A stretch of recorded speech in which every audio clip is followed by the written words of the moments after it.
welcome to another vlog. Today I want to show you how to turn a simple thing or a simple subject into something that can be called fine art photography, and a little bit to discuss what I think it is fine art photography in terms of landscape photography, and what are the elements that can lead a photo to be considered fine art. So first of all is the discussion of what makes a landscape photo being considered a fine art landscape photo.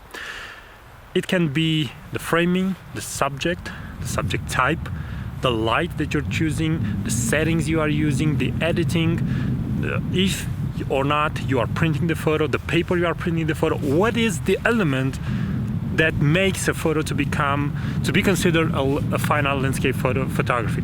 Well, it may surprise you, but all these elements can lead to a fine art landscape photography, and there can be two photos that kind of look the same, and one it is fine art and one it's not.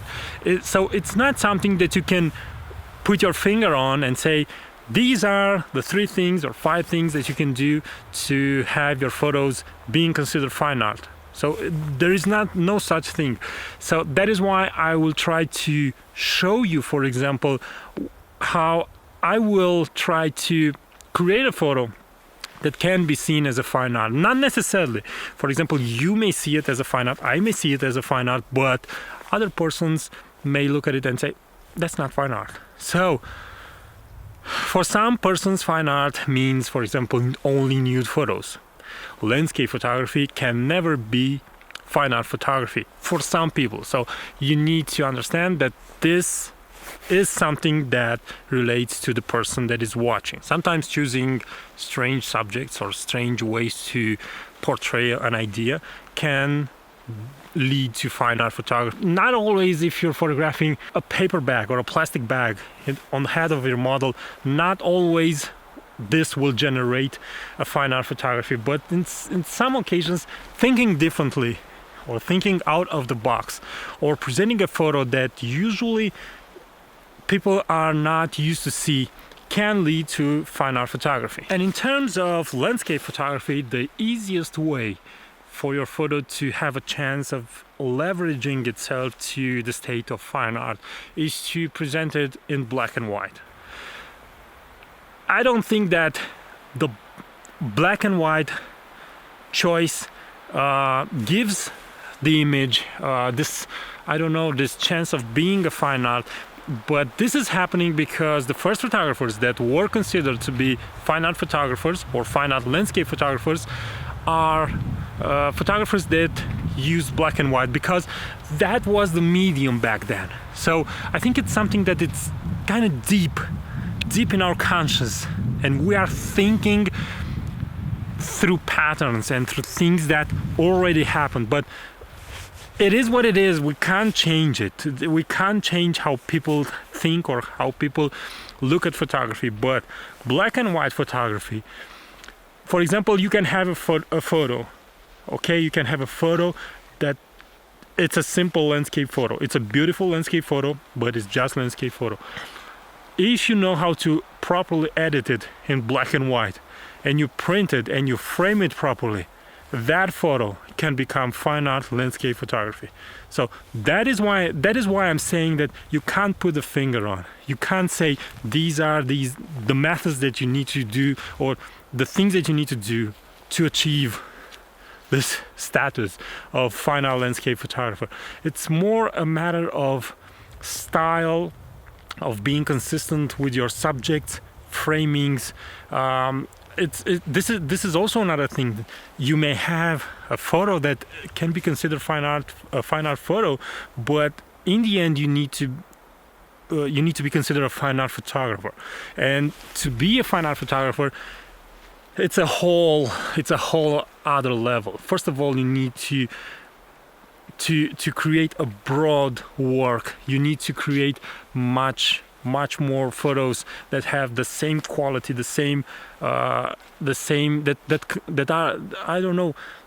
can be presented as a unique expression of you. Okay, so doing the same thing that other does will not make you a landscape photographer. You need to, I don't know, you need to look deeper into yourself, find what really is important to you, and photograph only that, and photographing in your own personal style. And that, I think, in the end can, I don't know, lead to you to be seen as a fine art photographer. Okay, enough talking. I talked so much.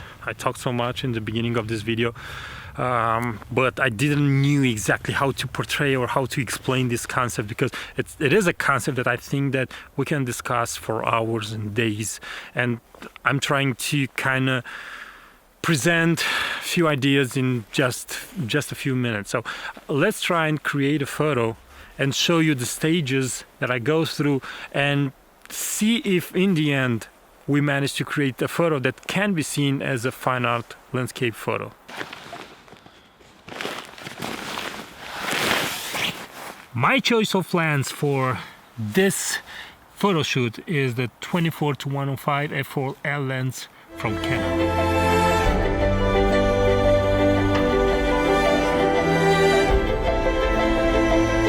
Now, the subject that you are picking to try and create a photo that can become or have the potential to be something different, it's really important, because if you're doing the usual subjects, as I said, doing the same photos, the same boring photos, or the same idea will not leverage your photo to being a fine art photo.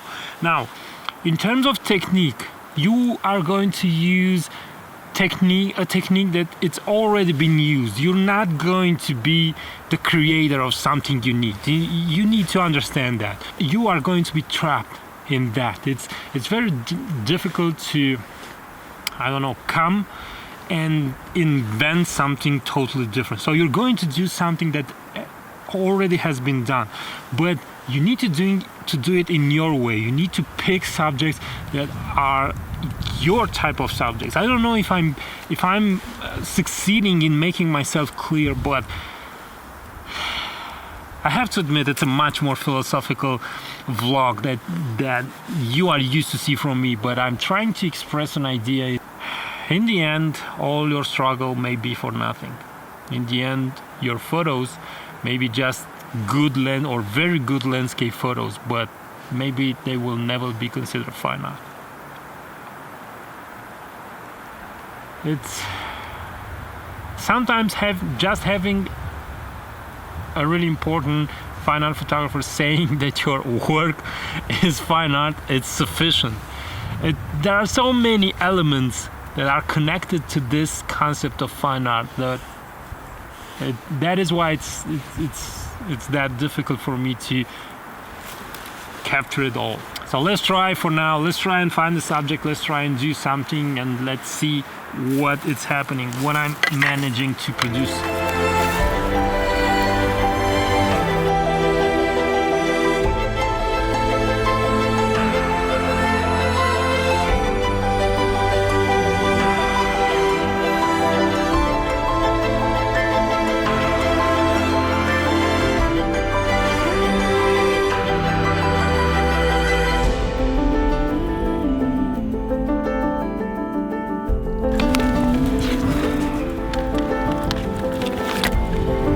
This video inspired you. I hope this video offered you some useful information, and if you're here for the first time, you will subscribe to this YouTube channel, share it with your friends, leave a comment saying your opinion on this video, or just ask a question. And until next time, it snows so beautifully, but it's so cold.